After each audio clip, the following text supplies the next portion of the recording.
ಯಾವುದೇ ನಾವು ತೋಟದ ಕೆಲಸ ಮಾಡುವಾಗ ನಾವು ಮುಖ್ಯವಾಗಿ ಏನು ಮಾಡಬೇಕಂತ ಹೇಳಿದರೆ ನಮ್ಮ ರಕ್ಷಣೆಯನ್ನು ನಾವು ಮಾಡಿಕೊಳ್ಳಬೇಕು. ಕನ್ನಡಕವನ್ನು ಕಳೆ ತೆಗೆಯುವಾಗ ಹಾಕಲೇಬೇಕು, ಕಾಲಿಗೆ ಗಂಬೂಟು ಹಾಕಲೇಬೇಕು ಸ್ನೇಹಿತರೆ, ಕೈಗೆ ಗ್ಲೌಸನ್ನು ಹಾಕಬೇಕು ಸ್ನೇಹಿತರೆ. ನಮಸ್ತೆ ಸ್ನೇಹಿತರೆ, ನಾನು ದಿನೇಶ್ ಕೊಕ್ಕಡ, ಕೃಷಿ ಖುಷಿ ಚಾನಲ್ನ ಹೊಸ ವಿಡಿಯೋಗೆ ನಿಮಗೆಲ್ಲ ಸ್ವಾಗತ. ನೋಡಿ ಸ್ನೇಹಿತರೆ, ನೀವು ನಂಬಲಿಕ್ಕಿಲ್ಲ, ಈ ಬಲ್ಲೆಯೊಳಗೆ ಒಂದು ಅಡಿಕೆ ಗಿಡ ಇದೆ. ನಿಮಗೆ ಇಲ್ಲಿ ತುದಿ ಕಾಣ್ಬೋದು ನೋಡಿ. ನಾನು ಮೇಲೆ ಹೇಳ್ತಾ ಇದ್ದೇನೆ ಅಂತ ಹೇಳ್ತಾ ಇದೆ, ಆದರೂ ಈ ಕಳೆ ಹೇಳ್ತಾ ಇದೆ ನೀನನ್ನು ಬಗ್ಗಿಸಿ ಬಿಡ್ತೇನೆ ಅಂತ. ಆದರೆ ಇಲ್ಲಿ ಗೆಲ್ಲುವುದು ಯಾರು ಗೊತ್ತಾ? ಯಾವಾಗಲೂ ಕಳೆನೇ, ಈ ಬಳ್ಳಿಯೇ. ಯಾಕಂತ ಹೇಳಿದರೆ ಇದು ನಮಗೆ ಅಷ್ಟು ಗುಣಮಟ್ಟದ ಗೊಬ್ಬರ ಮಾಡಿಕೊಡುವಾಗ ನನಗೆ ಅಷ್ಟು ಕೆಪಾಸಿಟಿ ಇಲ್ಲ ಅಂತ ಅದು ಬಿಟ್ಟು ಬಿಡ್ತದ? ಇಲ್ಲ. ಆದರೆ ಅಡಿಕೆ ಗಿಡ ಇದರ ಒಳಗಿರುವಂಥದ್ದು ಏನು, ಬದುಕಲಿಕ್ಕೆ ಶತ ಪ್ರಯತ್ನ ಮಾಡ್ತಾ ಇರ್ತದೆ. ಅದರ ಪ್ರಯತ್ನವೇ ನೋಡಿ ಅಲ್ಲಿ ನಿಮಗೆ ತುದಿ ಕಾಣ್ತಾ ಇರೋದು. ಈ ಬಲ್ಲೆಯೊಂದಿಗೆ ಅದು ಮುದ್ದೆ ಆಗಿ ಹೋಗಿದೆ. ಹಾಗೆ ನೋಡಿ ಈ ಗಿಡ ನೋಡಿ, ಇಲ್ಲಿ ನೋಡಿ, ಇಲ್ಲಿ ನಾನು ಕಳೆಯನ್ನು ಬಿಡಿಸಿಕೊಡ್ತಾ ಇದ್ದೇನೆ ಅಡಿಕೆ ಗಿಡದ ಸುತ್ತ. ಇಲ್ಲಿ ಒಂದು ಗಿಡ ನೋಡ್ಬೋದು. ಈಗ ನಾನು ಯಂತ್ರವನ್ನು ನಿಲ್ಲಿಸ್ತೇನೆ ನೋಡಿ. ಇಲ್ಲಿ ಒಂದು ಗಿಡ ಇದೆ, ಅಡಿಕೆ ಗಿಡ. ಯಾರಿಗಾದರೂ ಕಾಣುತ್ತದ ನೋಡಿ, ಅಲ್ಲಿ ನೋಡಿ, ಅದರ ಒಳಗೆ ಒಂದು ಅಡಿಕೆ ಗಿಡ ಇದೆ.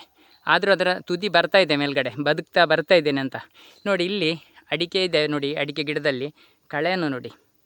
ಅಂದರೆ ಇಲ್ಲಿ ನಿಮಗೆ ಉದ್ದೇಶ ತೋರಿಸೋದು ಏನಂತ ಹೇಳಿದರೆ, ನಾನು ಪದೇ ಪದೇ ಕಳೆಯನ್ನು ತೆಗಿಲಿಕ್ಕೆ ಹೋಗುವುದೇ ಇಲ್ಲ ಅಂತ ಹೇಳುವ ಉದ್ದೇಶ ಇದು. ಕೆಲವರಿಗೆ ಸ್ವಲ್ಪ ಅಡಿಕೆ ಗಿಡಕ್ಕೆ ಒಂದು ಬಳ್ಳಿ ಸುತ್ತಿಕೊಂಡ್ರೂ ಕೂಡ ತಲೆ ಬಿಸಿ ಆಗ್ತದೆ. ಯಾಕೆ, ಅಯ್ಯೋ ನನ್ನ ಗಿಡವನ್ನು ಏನಾದರೂ ಅದು ಬಗ್ಗಿಸಿ ಅದು ಕೊಂದು ಬಿಡ್ತದೆ ಅಂತ. ನಿಮಗೆ ಇಲ್ಲೊಂದು ಸಣ್ಣ ಗಿಡ ತೋರಿಸ್ತೇನೆ. ಈ ಗಿಡದ ಎಲೆಯನ್ನೆಲ್ಲ ಬಗ್ಗಿಸಿ ಪೆಂಟಿಸಿ ಏನೇನು ಮಾಡಿಬಿಟ್ಟಿದೆ ನೋಡಿ, ಕಾಣ್ಬೋದು ಇಲ್ಲಿ. ಹಾಗಂತ ಹೇಳಿ ಈ ಅಡಿಕೆ ಗಿಡಕ್ಕೇನು ಸಮಸ್ಯೆ ಆಗ್ತಾ ಇಲ್ಲ ಅಂತಲ್ಲ ಸ್ನೇಹಿತರೆ, ಖಂಡಿತವಾಗಿಯೂ ಅಡಿಕೆ ಗಿಡಕ್ಕೆ ಸಮಸ್ಯೆ ಆಗೇ ಆಗ್ತದೆ. ಯಾಕಂತ ಹೇಳಿದರೆ ಅದರ ಎಲ್ಲ ವ್ಯವಸ್ಥೆಗಳಿಗೂ ಅದು ಪೆಟ್ಟು ಕೊಡ್ತಾ ಇದೆ ಈ ಬಳ್ಳಿ. ಆದರೆ ಹಾಗೆ ಪೆಟ್ಟು ಕೊಟ್ಟರೆ ಆ ಅಡಿಕೆ ಗಿಡ ಮತ್ತು ಸಹ ಗಟ್ಟಿಯಾಗಿ ಬೆಳೆಯುವುದು. ಇದೇ ಈ ಶೂನ್ಯ ಬಂಡವಾಳ ಕೃಷಿಯ ತತ್ವ. ಅಂದರೆ ನಾವು ಪದೇ ಪದೇ ಯಾವುದೇ ರೀತಿಯಲ್ಲಿ ಕಳೆಯನ್ನು ತೆಗಿಲಿಕ್ಕೆ ಹೋಗದಿದ್ದರೆ ಈ ರೀತಿ ಆಗ್ತದೆ ಪರಿಸ್ಥಿತಿ ಕೊನೆಗೆ. ಆಮೇಲೆ ನಾವು ಏನು ಮಾಡಬೇಕು, ನಾವಲ್ವ ಅಡಿಕೆ ಗಿಡವನ್ನು ನೆಟ್ಟದ್ದು, ನಮಗೆ ಅಡಿಕೆ ಗಿಡ ಬೇಕೇ ಬೇಕಲ್ವ. ಬ್ರಷ್ ಕಟ್ಟರ್ನಿಂದ ತೆಗೆದುಕೊಂಡು ನೋಡಿ ಅಡಿಕೆ ಗಿಡದ ಬುಡವನ್ನು ಚೆನ್ನಾಗಿ ಬಿಡಿಸಿಕೊಡ್ಬೇಕು. ಇದು ಹೀಗೆ ಇರ್ತದೆ. ನಾನು ಇದನ್ನೇನು ಬಿಡಿಸಿಕೊಳ್ಳಲಿಕ್ಕೆ ಹೋಗೋದಿಲ್ಲ. ಕಳೆ ಎಲೆಗಳೆಲ್ಲ ಉದುರಿ ಬೀಳ್ತದೆ. ಹಾಗೆ ಇಲ್ಲಿಗೆ ಇದಕ್ಕೆ ಬಿಸಿಲು ಬೀಳ್ತದೆ ನಿಧಾನವಾಗಿ, ಒಮ್ಮೆಲೆ ಬಿಸಿಲು ಬೀಳ್ತದೆ ಅಂತಲ್ಲ. ಮತ್ತು ಈ ಬಳ್ಳಿಗಳೆಲ್ಲ ಒಣಗಿದಾಗ ಅದರ ಶಕ್ತಿಯನ್ನು ಕಳ್ಕೊಳ್ತದೆ. ಅಡಿಕೆ ಗಿಡ ಮತ್ತು ಸ್ಟ್ರಾಂಗಾಗಿ ಬೆಳೆಯುವಾಗ ಅದನ್ನೆಲ್ಲ ಸೂಪರಾಗಿ ಬಿಡಿಸ್ಕೊಂಡು ಒಳ್ಳೆಯ ರೀತಿಯಲ್ಲಿ ಬೆಳವಣಿಗೆ ಆಗ್ತದೆ ಸ್ನೇಹಿತರೆ. ಇಲ್ಲಿರುವಂಥದ್ದು ಮುಖ್ಯ ತತ್ವ. ಆದರೆ ಹೆಚ್ಚಿನವರು ಇಷ್ಟು ಕಳೆ ಬರಲಿಕ್ಕೆ ಬಿಡ್ತಾರೆ ಯಾರಾದರೂ? ಸಾಧ್ಯನಿಲ್ಲ. ನೋಡಿ, ಇಲ್ಲಿ ನಾನು ಕಟ್ಟಿಂಗ್ ಮಾಡಿದ ಜಾಗದಲ್ಲಿ ನೀವು ನಂಬ್ತೀರಾ ಬಿಡ್ತೀರೋ, ಮೊದಲೇ ಒಂದಡಿ ದಪ್ಪಕ್ಕೆ ಗೊಬ್ಬರ ಇದೆ. ಇನ್ನು ಈ ಕಟ್ಟಿಂಗ್ ಮಾಡಿ ಆಯ್ತಲ್ಲ, ಇನ್ನು ಮತ್ತೂ ಗೊಬ್ಬರದ ಅಂಶ ಹೆಚ್ಚಾಗ್ತದೆ. ಯಾಕಂತ ಹೇಳಿದರೆ ಈ ಎಲೆಗಳೆಲ್ಲ ಇನ್ನು ಒಣಗಿ ಈ ಜೀವಿಗಳಿಗೆ ಸಾಕಷ್ಟು, ಅದು ಎಷ್ಟು ಅಂತ ಹೇಳಲಿಕ್ಕಿಲ್ಲ, ಅದಕ್ಕೆ ಬೇಕಾದಷ್ಟು ವಿಪರೀತ ಗೊಬ್ಬರ ಇರ್ತದೆ ಮಣ್ಣಿನಲ್ಲಿ. ಇದು ಸ್ನೇಹಿತರೆ ನಾವು ಕಳೆಯನ್ನು ನಿಯಂತ್ರಣ ಮಾಡುವ ಒಂದು ವಿಷಯ. ಇಲ್ಲಿ ನಾನು ನಿರ್ಮೂಲನೆ ಮಾಡೋದಿಲ್ಲ. ಯಾಕಂತ ಹೇಳಿದರೆ ನೆಲ ಕಾಣುವ ಹಾಗೆ ನಾನು ಯಾವುದೇ ರೀತಿಯಲ್ಲೂ ಕಳೆಯನ್ನು ತೆಗಿಲಿಕ್ಕೆ ಹೋಗುವುದೇ ಇಲ್ಲ. ಮೇಲ್ಮಟ್ಟದಲ್ಲಿ ಒಂದು ಗಳಿಗೆಯಲ್ಲಿ ನಾನು ಕಳೆಯನ್ನೆಲ್ಲ ತೆಗೆದು ಬಿಸಾಕಿ ಬಿಡ್ತೇನೆ. ಮೇಲ್ಗಡೆಯಿಂದ ನಾವು ಕಳೆಯನ್ನು ತೆಗೆಯುವಾಗ ನಮಗೆ ಜಾಸ್ತಿ ಹೊತ್ತು ಬೇಕಾಗೋದಿಲ್ಲ, ಸರಳವಾಗಿ ಆರಾಮವಾಗಿ ಕಳೆಯನ್ನು ಕಟ್ಟಿಂಗ್ ಮಾಡಲಿಕ್ಕೆ ಆಗ್ತದೆ. ಹಾಗಂತ ಹೇಳಿ ನಾನು ಒಂದು ದಿನದಲ್ಲೇ ಎಲ್ಲವನ್ನು ಮಾಡಿ ಮುಗಿಸ್ತೇನೋ ಅಂತಲ್ಲ ಅಲ್ಲ ಸ್ನೇಹಿತರೆ. ನನಗೆ ದಿನಕ್ಕೆ ಒಂದು ಅರ್ಧ ಗಂಟೆ ಮಾತ್ರ ನಾನು ಕೆಲಸ ಮಾಡೋದು. ಯಾಕಂತ ಹೇಳಿದರೆ ನಮಗೂ ಬೇರೆ ಕೆಲಸ ಇದೆ, ಇದೇ ಕೆಲಸ ಅಲ್ಲ. ತೋಟವನ್ನೇ ನೋಡ್ಕೊಳ್ಳೋದಲ್ಲ, ಅದು ನಮ್ಮನ್ನು ಸಾಕಬೇಕಲ್ಲ. ಮತ್ತು ನಾವೇ ಅದರ ಒಟ್ಟಿಗೆ ಯಾವಾಗಲೂ ಬಿದ್ದುಕೊಂಡ್ರೆ ಅದು ನಮ್ಮನ್ನು ಯಾವಾಗ ಸಾಕೋದು? ಇಲ್ಲಿ ವಿಷಯ ಏನಂತ ಹೇಳಿದರೆ ಅಡಿಕೆ ಗಿಡಗಳು ನಮ್ಮನ್ನು ಸಾಕಬೇಕು. ಇಲ್ಲಿ ವಿಷಯ ಇಷ್ಟೇ ಸ್ನೇಹಿತರೆ, ವಿಪರೀತ ಬಳ್ಳಿಗಳೆಲ್ಲ ಹಬ್ಬಿಕೊಂಡಾಗ ನೋಡಿ ಈ ಅಡಿಕೆ ಗಿಡವನ್ನು ನೋಡಿ ಎಷ್ಟು ಎತ್ತರಕ್ಕೆ ಕಳೆ ಬೆಳೆದಿದೆ ಅಂತ ಹೇಳಿದರೆ ನೋಡಿ. ಆದರೆ ಅದರಲ್ಲಿ ಇಳುವರಿ ನೋಡಿ, ಇದರಲ್ಲಿ ಇಳುವರಿ ನೋಡಿ ಹೇಗಿದೆ ಅಂತ. ಮುಂದಿನ ವರ್ಷಕ್ಕೆ ನೋಡಿ ಇದರಲ್ಲಿ ನೋಡಿ ಎಷ್ಟಿದೆ ಅಂತ ನಿಮಗೆ ಕಾಣ್ಬೋದು. ಕಳೆ ನೋಡಿ ಅಡಿಕೆ ಗಿಡಕ್ಕೆ ಎಷ್ಟು ಹಬ್ಬಿಕೊಂಡಿದೆ ಅಂತ ನೋಡಿ. ಯಾವುದೇ ಗೊಬ್ಬರ ಕೂಡ ಕೊಡಲಿಲ್ಲ ಸ್ನೇಹಿತರೆ ಇದಕ್ಕೆ ನೆಟ್ಟ ಮೇಲೆ. ಅದು ಇರೋದು ವಿಷಯ. ರಾಸಾಯನಿಕ ಇರಲಿ, ಸಾವಯವ ಇರಲಿ, ಜೀವಾಮೃತ ಇರಲಿ, ಏನೇ ಇರಲಿ, ನಾನು ಯಾವುದೇ ಗೊಬ್ಬರ ಕೊಡಲಿಕ್ಕೆ ಹೋಗಲಿಲ್ಲ. ಎಲ್ಲ ಗೊಬ್ಬರವನ್ನು ಇಲ್ಲಿರುವ ಈ ಕಳೆಗಳೇ ಅಥವಾ ಜೀವಿಗಳು ಅಂತ ಇಟ್ಟುಕೊಳ್ಳುವ. ಇಲ್ಲಿರುವ ಕಳೆಗಳನ್ನು ತಿನ್ನಬೇಕಲ್ಲ ಜೀವಿಗಳು. ಕಳೆಯಿಂದ ಗೊಬ್ಬರ ಆಗೋದಿಲ್ಲ. ಈ ಕಳೆಗಳ ಎಲೆಗಳನ್ನು ಈ ಜೀವಿಗಳು ತಿನ್ನಬೇಕು. ಅದು ಗೆದ್ದಲು, ಎರೆಹುಳ, ಕೋಟಿ ಬೇರೆ ಬೇರೆ ಬೇರೆ ಬೇರೆ ಜೀವಿಗಳು, ಹೆಸರಿಲ್ಲದ್ದು ಇದ್ದದ್ದು ಎಲ್ಲವೂ ಸೇರಿಕೊಂಡು ಈ ಕಳೆಗಳ ಎಲೆಗಳನ್ನು ತಿಂದಾಗ ನಮ್ಮ ಜಮೀನಿಗೆ ಬೇಕಾದಷ್ಟು ಗೊಬ್ಬರ ಆಗ್ತದೆ. ಅದು ಕೂಡ ಯಾವಾಗ? ಅದು ಕೂಡ ನಾನು ಪದೇ ಪದೇ ಹೇಳ್ತೇನೆ, ಎರೆಹುಳದ ಹಿಕ್ಕೆಯಿಂದ ಅಲ್ಲ ಸ್ನೇಹಿತರೆ ನಮಗೆ ಗೊಬ್ಬರ, ನಿಜವಾದ ಗೊಬ್ಬರ ಸಿಗುವುದು. ನೋಡಿ, ಈ ಕಳೆ ಎಲೆ ಹಣ್ಣಾಗಿ ಬೀಳಬೇಕು. ಯಾವ ರೀತಿ ನೋಡಿ, ಇಲ್ಲಿ ಹಣ್ಣಾಗಿ ಬಿದ್ದಿದೆ, ನಿಮಗೆ ಕಾಣ್ಬೋದು ನೇರವಾಗಿ. ಇದು ಇನ್ನೂ ಏನು ಯಾವ ರೂಪ ಬರ್ತದೆ ನೋಡಿ, ಈ ರೂಪಕ್ಕೆ ಬರ್ತದೆ. ಈ ರೂಪಕ್ಕೆ ಬಂದ ನಂತರ ಇದು ಕೊಳೆಯುವುದಿಲ್ಲ ಸ್ನೇಹಿತರೆ, ಇದು ಮುಖ್ಯ ವಿಷಯ. ಕೊಳೆತು ಹೋಗುವುದಿಲ್ಲ. ಕೊಳೆಯದ ಎಲೆಯನ್ನು ನಮ್ಮ ಮಣ್ಣಿನಲ್ಲಿರುವ ಜೀವಿಗಳು ತಿಂದಾಗ್ತದೆ. ಅದರಲ್ಲಿ ಕೂಡ ಗೆದ್ದಲು ಭಯಂಕರ ಸ್ಪೀಡು ಸ್ನೇಹಿತರೆ. ಗೆದ್ದಲುವಿನಷ್ಟು ಒಳ್ಳೆಯ ಜೀವಿ ನಮ್ಮ ಅಡಿಕೆ ತೋಟಕ್ಕೆ ಇಲ್ಲ ಅಂತ ಹೇಳ್ಬೋದು. ಆದರೆ ಹೆಚ್ಚಿನವರಿಗೆ ಏನು ಗೊತ್ತು, ಗೆದ್ದಲೇ ಅಡಿಕೆ ಗಿಡವನ್ನು ಕೊಲ್ತದೆ ಅಂತ ಗೊತ್ತು. ಮತ್ತು ಎಷ್ಟು ದೊಡ್ಡ ಕೃಷಿಕರಾಗ್ಬೋದು ಎಲ್ಲರೂ, ಅದು ಹೇಳಿ. ಗೆದ್ದಲಿನಷ್ಟು ಒಳ್ಳೆಯ ಜೀವಿ ನಮ್ಮ ಜಮೀನಿಗೆ ಇಲ್ಲ. ಈ ರೀತಿಯ ಎಲೆಗಳನ್ನು ತಿಂದು ಬೆಳೆದ ಎರೆಹುಳುವಿನ ಹಿಕ್ಕೆಯಲ್ಲಿ ಅಷ್ಟೊಂದು ಪೋಷಕಾಂಶ ಇರ್ತದೆ ಅಂತ ಹೇಳಲಿಕ್ಕೆ ಆಗೋದಿಲ್ಲ. ಯಾಕಂತ ಹೇಳಿದರೆ ಅದರ ಶರೀರ ಈ ರೀತಿಯ ಎಲೆಗಳ ಪೋಷಕಾಂಶಗಳನ್ನು ಹೀರಿಕೊಂಡು ಬೆಳೆದು ದಪ್ಪನಾಗಿ ಬೆಳೆದಿರ್ತದೆ, ಒಳ್ಳೆಯ ಕೊಬ್ಬಿರ್ತದೆ ಅಂತ ಹೇಳ್ಬೋದು.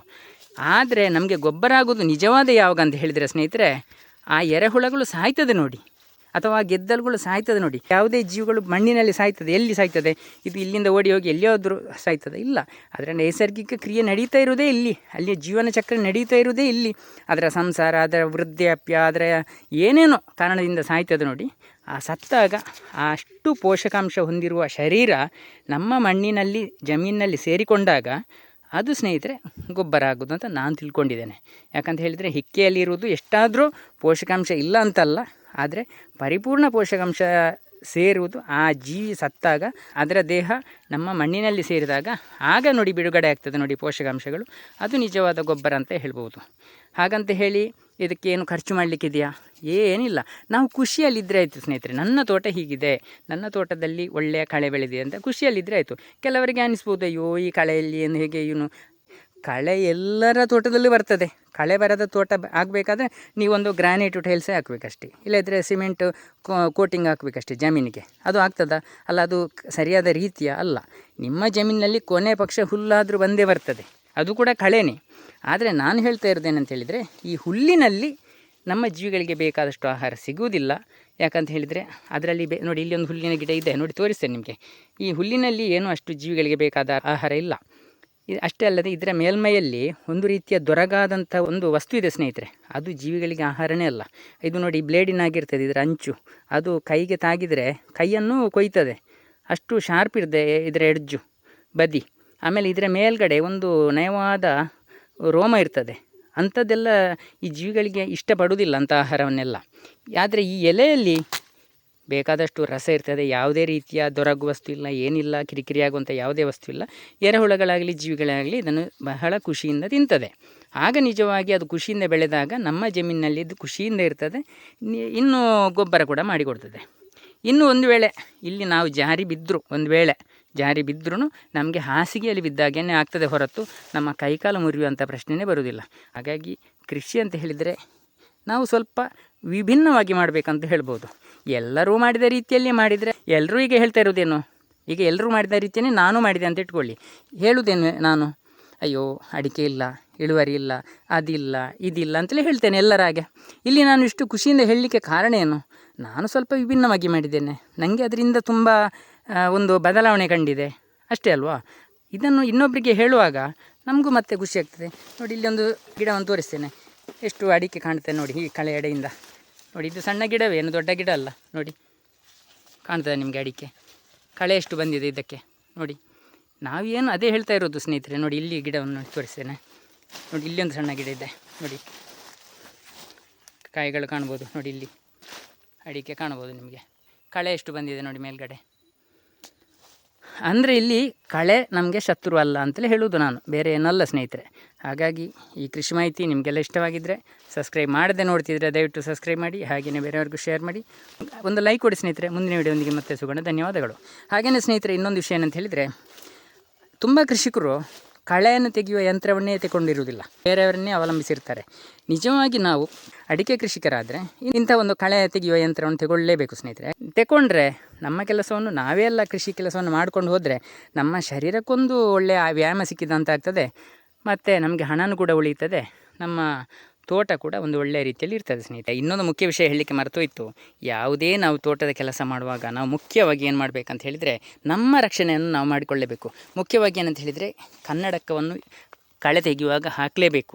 ಯಾಕಂತ ಹೇಳಿದರೆ ಇದರಲ್ಲಿ ಚೂಪಾದ ಕೋಲುಗಳು, ಯಾವುದು ಕಲ್ಲು ಎಲ್ಲ ಯಾವಾಗ ಹಾರಿ ಬಂದು ನಮ್ಮ ಕಣ್ಣಿಗೆ ಬಡೀತದೆ ಅಂತ ಹೇಳಲಿಕ್ಕೆ ಆಗೋದಿಲ್ಲ. ಹಾಗಾಗಿ ನಮಗೆ ಕಣ್ಣು ಅತ್ಯಂತ ಪ್ರಮುಖವಾದ ಅಂಗವಾದ ಕಾರಣ ಈ ಕನ್ನಡಕವನ್ನು ನಾವು ಧರಿಸಲೇಬೇಕು. ಹಾಗೆಯೇ ಕಾಲಿಗೆ ಗಂಬುಟ್ಟು ಹಾಕಲೇಬೇಕು ಸ್ನೇಹಿತರೆ. ಯಾಕಂತ ಹೇಳಿದರೆ ಏನೇ ಇರಲಿ ಕಾಲಿನ ರಕ್ಷಣೆ ಕೂಡ ಅಷ್ಟೇ ಮುಖ್ಯ ಆಗಿರ್ತದೆ. ಕಳೆ ತೆಗೆಯುವಾಗ ಚೂಪಾದ ಕೋಲುಗಳು ತಾಗ್ಬೋದು, ಏನೇನು ಕಾರಣಗಳಿರ್ಬೋದು, ಎಲ್ಲದಕ್ಕೂ ರಕ್ಷಣೆಯನ್ನು ಇಂತಹ ಗಂಬುಟ್ಟು ಒಳ್ಳೆಯ ಗುಣಮಟ್ಟದ್ದು ಅದರಲ್ಲಿ ಕೂಡ ತಗೊಳ್ಬೇಕು. ಹಾಗೆಯೇ ಆದಷ್ಟು ಕೈಗೆ ಗ್ಲೌಸನ್ನು ಹಾಕಬೇಕು ಸ್ನೇಹಿತರೆ.